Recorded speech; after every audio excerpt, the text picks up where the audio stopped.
sedity mpanompoana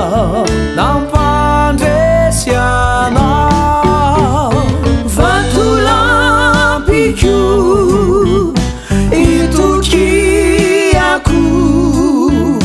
tsy manay ny fanay farovanao tsara antokao manananao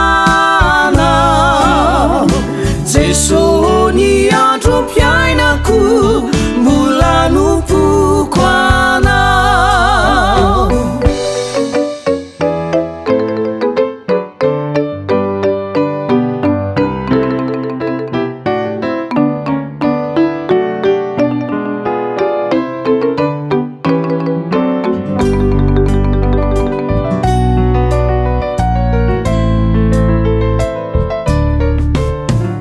miatrikady ianao sasakaiza no nandrao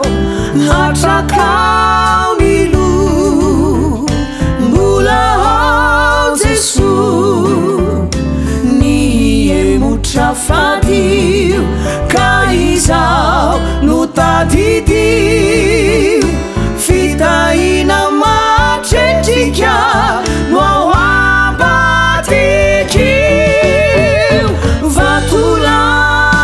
vatolampinao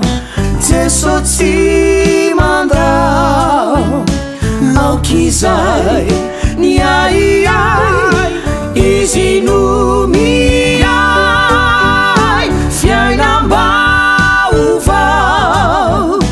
nomeny anao ho avy feno fitahiana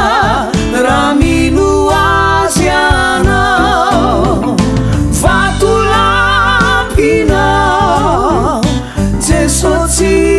mandrao aokizay izy no miay fiainam-baovao nomeny anao ho avy